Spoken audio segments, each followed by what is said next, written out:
What in the hell has been going on with Lindsey Graham? He apparently is so devoted to the idea of proving that electoral fraud has happened that he's just doing it as a demonstration. He apparently has been pressuring the Secretary of State of Georgia to find some way to throw out legal ballots. And so now that has come out, and that is according to that Secretary of State, we're having this big back and forth about exactly what he said and to who. And so we're gonna try to walk through it and figure out what he actually did, how unethical it might be, and whether indeed it might cross some sort of legal lines. So this started off with the Georgia Secretary of State, Brad Raffensperger, who gave an interview to the Washington Post saying that the Republican senator had asked him on Friday if Raffensperger could toss out all the mail-in ballots in counties with higher rates of signature matching issues, which obviously you cannot do. Raffensperger, who is a Republican, bear in mind, told the Post that it was clear to him that Graham was suggesting he find a way to throw out ballots. Quote, "It sure looked like he was wanting to go down that road." After Graham's response came out, and we're gonna play some of that for you, he stood by his assertion saying the implication is look hard and see how many ballots you can throw. And remember, and this is important because Trump has tried to confuse people about this.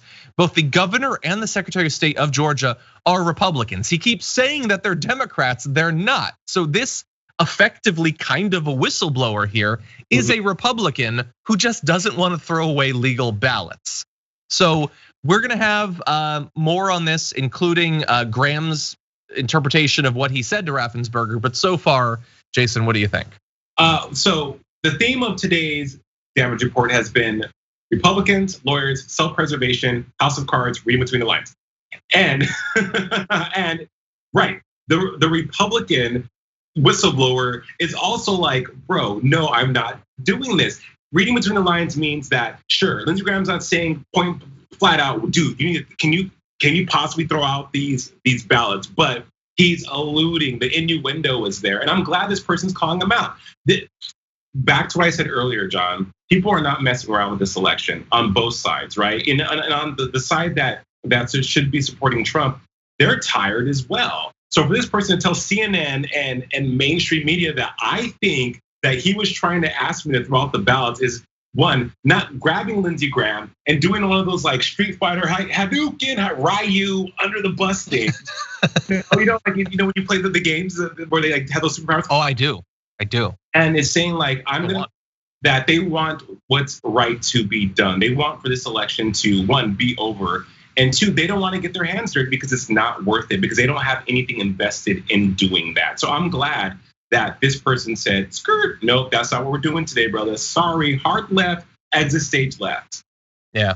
Well, this is a Republican. I guess they'd go on the right, but yeah.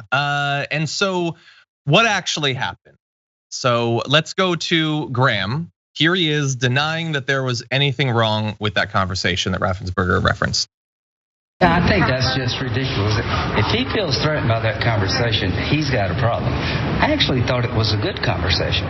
He suggested, according to the Washington Post, that he was surprised when you asked him if he has any power to throw out all mail-in ballots. I never said that. I said, do you have power as Secretary of State to require bipartisan verification of a signature? Because right now they don't. Okay, so what do you know? It was a perfect call. No problem with the call. The interesting thing is that apparently, according to Raffensperger, the conversation where Lindsey Graham allegedly said that they should get rid of all the ballots, Raffensperger had staffers on the call with him. So what I'm wondering is, are we gonna get some sort of confirmation? Like supposedly there were multiple witnesses to Lindsey Graham saying this, a multiple, I would assume, Republican witnesses to him saying this. We don't know for sure that they would necessarily approach electoral fraud in the same way as their boss would, but hypothetically there were other people who could speak to this. And what's interesting too is, we don't have the graphic for this, but apparently according to Raffensperger, in the initial reporting, Graham called, they had a conversation, and then at some point after an initial conversation, Graham called back again, and at that point brought up the idea of invalidating absentee ballots.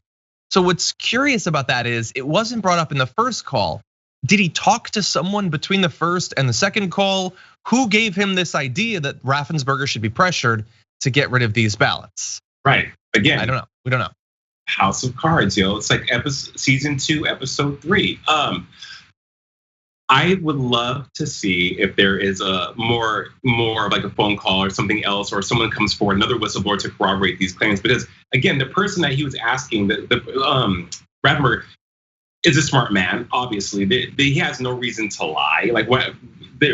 It's not. It's yeah. No reason to lie specifically about Lindsey Graham, anyway.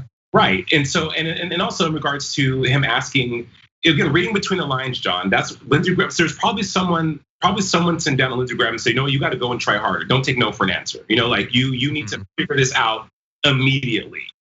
And so Lindsey Graham probably felt the fire under his butt and said, okay, well, let me just go for the jugular with this, right? And that's probably what set off Raffensperger. But I think it's ballsy for Lindsey Graham to even do that. I mean, you gotta give him points for going home or going hard or going home. Yeah. And look, just me in my mind filling in the gaps. Like Lindsey Graham has ultimate loyalty to Donald Trump. Is it impossible that was the person Lindsey Graham talked to? I don't know. We'll never know. Know. Like I said, someone said, you need to go back and make this happen, or I'll end you, essentially. Yeah, maybe it was Rudy Giuliani. Honestly, I mean, he's in charge of this thing. I don't know. What I do know is Lindsey Graham is apparently lying about other parts of this. We can't confirm yet whether that was what was said with Raffensperger. Maybe the aides will at some point come out and say, but Lindsey Graham also told a group of reporters, this is earlier today, I believe, that he had spoken to the secretaries of state in Nevada and Arizona as well, not just in Georgia. So he's sort of pitching that as, it's not that I called up Georgia and I have this very particular plot for Georgia. That's not true. I'm just curious about the election everywhere. But Secretary of State Katie Hobbs, one of those Secretary of State that supposedly he had a conversation with, said that she hasn't spoken with Lindsey Graham. So why is he making up conversations with the secretaries of state of other states as a way to defend himself, the conversation he had with the Secretary of State of Georgia? If we're as outsiders and we're trying to decide who is likely to have been telling the truth and who is not, it's probably not the person who's lying about other conversations. Right. At least at this point. Point blank period. I mean, and it's been, again, Katie Hobbs, perfect example of someone who's not wanting to play the game. Who's like, no, you're not gonna drag me into this, man. Leave. Quoting a young, talented, unknown singer named Taylor Swift. I want to exclude myself from this narrative. That's what Katie Hobbs is doing. That's what all these people are doing that historically would have supported Donald Trump, and they're not here for it, John. This is funny. Wow, Lindsey Graham. You know what? Wow. People just never cease to amaze me. The amount of ineptitude that exists in some people is just otherworldly. Yeah, it never ceases to amaze me that you can somehow make references about Street Fighter and Taylor Swift in a story about electoral fraud. But I like it. In any event, this could end up being, in theory, trouble for Lindsey Graham. I just mean when I say that in terms of the strict letter of the law. Now, he has the benefit that he is a powerful, well-connected person who doesn't have to abide by the strict letter of the law. But in theory, if we skip to the last graphic, Georgia law code 21-2-604 from 2016 provides that someone who solicits someone else to commit election fraud is committing a criminal offense in one of potentially a couple different varieties. So is breaking the law. If you try to get someone in a position to do so, and the Secretary of State certainly is in a position, in theory, to try to invalidate votes, whether they legally can or not. If you try to get them to do something that is electoral fraud, you have committed a crime as well. The issue is that Lindsey Graham is a senator. They get to break the law if they want to, apparently. So I doubt that anything is actually going to end up happening from this. But I know that at least as of today, a lot of people are asking questions, putting a lot of pressure for some sort of investigation into what Lindsey Graham actually did. I just wouldn't have too much of an expectation that much is going to come with it. I would agree, and and they should be. No one is above the law. Even though people are above the law, they claim to be above the laws. But I mean, the watchdogs are watching now more than ever, I would think. And Lindsey Graham needs, if you're going to do dirt, if you're going to do dirt, be slicker about doing your dirt. And what Lindsey Graham did was just sloppy. This is sloppy, and people are all. And now there's paper trail of it too. It's the internet, social media. again, the watchdogs are out and they're looking for anything and everything to take this current administration down. So good luck to all of them, because John, I don't know how this is going to end, but I think it's going to get worse before it gets better. Yeah. Well, Rudy Giuliani's on the case, so there's a good chance that's how it's going to go.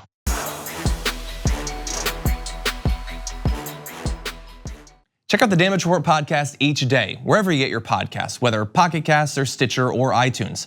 You can join me as I give you the news and stories you want, with a range of co-hosts and interview guests jumping in on the fun each day. Again, that's the Damage Report, wherever you get your podcasts. And if you get them at iTunes, don't forget to rate and review. Sometimes I'll read them live on the show.